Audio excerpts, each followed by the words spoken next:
je sais absolument pas faire de 3D. Et là, je dois faire une scène dans un clip de rap pour un rappeur à 1 million d'abonnés. D'ailleurs, je vous laisse essayer de deviner en commentaire. Bon, là, j'avoue, c'était un peu rapide. Je vais m'expliquer. Donc en gros, je connais quelqu'un qui travaille dans la création de clips. Et là, dernière minute, ils ont besoin d'une scène en 3D et du coup, bah il a fait appel à moi. Sauf que moi, je suis un motion designer, mais pas un mec qui fait de la 3D. D'ailleurs, je kiffe la 3D, mais je sais pas en faire. On apprendra un jour, vous inquiétez pas. Bref, et du coup là, il est 22h, je dois le rendre pour demain matin. Sachant que demain matin, je vais pas le rendre à 8h, j'ai envie de dormir. Donc dans un premier temps, on va mettre les bases de ce qu'on va faire dans cette vidéo. On va devoir analyser le client. C'est la base de tout projet, surtout quand c'est pour quelqu'un d'autre. Ensuite, on fera la partie sur Blender en 3D et aussi un peu d'apprentissage. Et ensuite, la troisième partie de la vidéo qui sera sur After Effects pour faire le compositing et tous les petits effets de fin quoi. Et la quatrième et dernière étape, on aura l'avis du client sur ma prestation. Et on verra s'il est content ou s'il va plus jamais me rappeler et je vais me faire bloquer. Voilà. Bon, je vous saute l'étape de l'analyse du client, mais en tout cas, ce que j'ai retenu, c'est qu'il va beaucoup falloir jouer sur les mouvements. Et ça, c'est très cool parce qu'en vrai, moi, mon point fort, c'est vraiment les mouvements. Je vous mets quelques exemples là à l'écran de quelques 3D qui a déjà été utilisé et créé dans ces clips. Comme ça nous donne un peu un ordre d'idée de ce qu'on va devoir réaliser. Et comme c'est un clip de rap, j'ai toujours l'impression qu'il y a un peu besoin d'effets bling bling un peu. Des trucs juste qui visuellement sont beaux, mais théoriquement, on peut s'en passer en vrai. C'est juste pour le visuel. Bref, j'ai 4 heures pour apprendre et finir ma scène.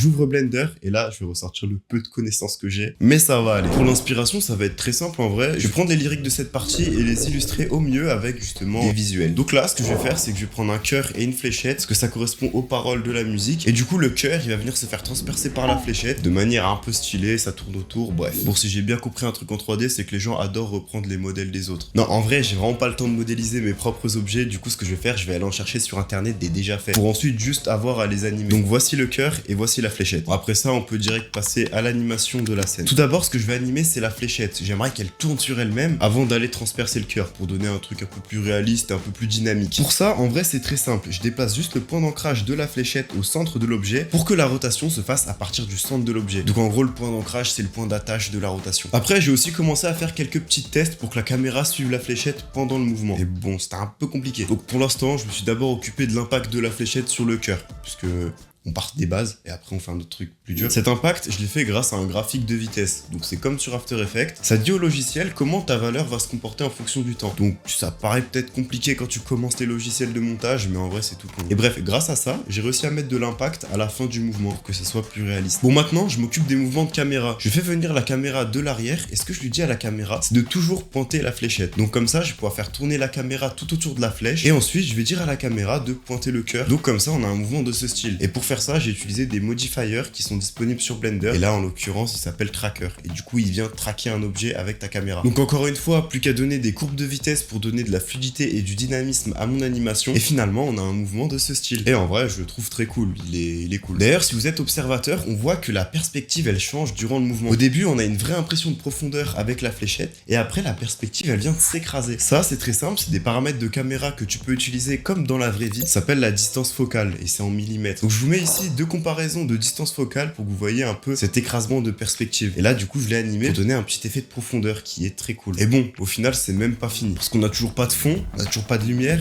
et on a toujours pas d'effet bling bling. Donc ça va pas. Donc ce que j'ai fait, j'ai créé une ligne que je viens ensuite solidifier, et ensuite avec des textures, je peux créer quelque chose comme ceci. Plus qu'à ajouter du glow pour que ça fasse un effet de lumière un peu stylé, et on a ce résultat. Ensuite au niveau des lights, là je vais jouer avec un contraste de couleurs. Les contrastes c'est souvent ce qui donne un rendu intéressant à votre scène. Donc que ce soit des contrastes de couleurs ou de lumière. Là en l'occurrence je vais utiliser un contraste de couleurs. Donc on va utiliser du rouge pour aller avec le cœur, donc le sang et le feu aussi qui est aussi beaucoup représenté dans le clip. Donc pour ça je vais setup quelques lights dans ma scène 3D en rouge, et ensuite par contre je vais contraster avec une light bleue qui sera derrière le cœur. Et là ça donne un petit contraste qui est beaucoup plus intéressant à regarder. C'est très subtil mais franchement ça fait son affaire. Maintenant on n'a toujours pas de fond, et le fond ce que je vais faire c'est que je vais venir créer juste un environnement. Et du coup avec des nœuds, les nœuds c'est le système qui est utilisé dans Blender, je vais pouvoir créer une texture animée. Et voici le résultat. Donc j'ai essayé de représenter un peu du feu, des flammes, histoire de faire genre il y a un truc derrière quoi, et pas que ce soit un fond noir. D'ailleurs si maintenant on passait un peu à l'apprentissage, comment là j'apprends tout ce que je fais actuellement, parce que oui là je fais un projet, mais tout ce que je vous montre maintenant je vous l'explique peut-être brièvement, mais je savais pas le faire avant d'avoir fait le projet. Donc moi je vais vous expliquer ma méthode d'apprentissage et comment là en motion design j'ai réussi à autant évoluer en autodidacte. Ouais, actuellement j'ai beau travailler pour beaucoup d'entreprises en freelance en tant que motion designer, on m'a jamais appris vraiment comment faire, j'ai tout fait en autodidacte avec justement internet. Donc en vrai c'est très simple. simple. Dès que j'ai une idée dans ma tête, et ben je vais tout faire pour chercher cette idée. Donc en gros, là, le projet, il est concret. Ce que je voulais faire, par exemple, c'était un cœur, ou traquer la caméra, ou faire d'autres effets comme ça. Quand j'avais un problème, et ben je cherchais comment résoudre ce problème. Et du coup, ce problème, je l'aurais plus jamais. Donc en fait, avec ma méthode d'apprentissage, tu fais quoi? Tu rencontres tous les problèmes possibles, et au bout d'un moment, t'as plus de problème,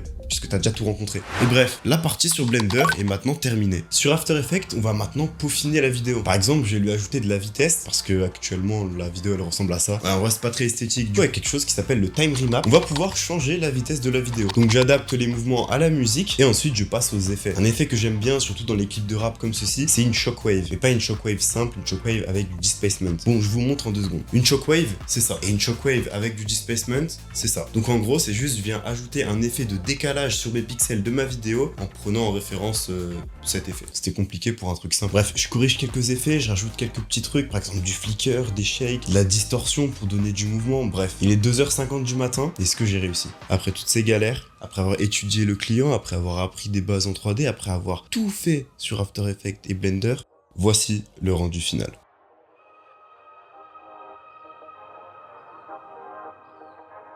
Personnellement, le rendu il me plaît. Après, on va voir ça avec le client. Frérot, j'aime beaucoup. Franchement, j'aime beaucoup. Dans le laps de temps que tu as eu, c'est vraiment lourd ce que tu as réussi à faire. Je pensais pas qu'on y arriverait parce que c'était une demande un peu de dernière minute. Le cœur, il est bien fait, c'est propre, c'est dynamique. Et après, j'adore avec les flammes que tu as réussi à incruster dans les yeux. C'est vraiment naturel en fait. On dirait qu'elle regarde la cheminée alors que c'est hyper propre. J'adore. Merci beaucoup, t'as assuré. Bon, je pense que c'est mission réussie. Bien sûr, vous pouvez retrouver ma scène dans son clip. Bon, je peux pas citer le nom du rappeur, mais j'espère que vous le trouverez par vous-même. N'hésitez pas encore une fois à essayer de deviner en commentaire si vous avez envie. D'ailleurs, petite parenthèse aussi, je vais lancer des lives sur Twitch, donc si vous voulez apprendre des fois à faire du motion design en même temps que moi, bah c'est une occasion. En plus, on va pouvoir discuter comme ça, au tac, ça me fait plaisir. D'ailleurs, n'hésitez pas aussi à me dire au niveau de la qualité des vidéos. Là, j'essaie vraiment de me la buter, il fait super chaud. Vraiment, quand je vous dis super chaud, c'est qu'il fait super chaud. Là, j'ai la machine à fumer, j'ai plein de trucs. Bref, n'hésitez pas à me faire des retours sur ça, ça me ferait extrêmement plaisir. Et sur ce, ciao.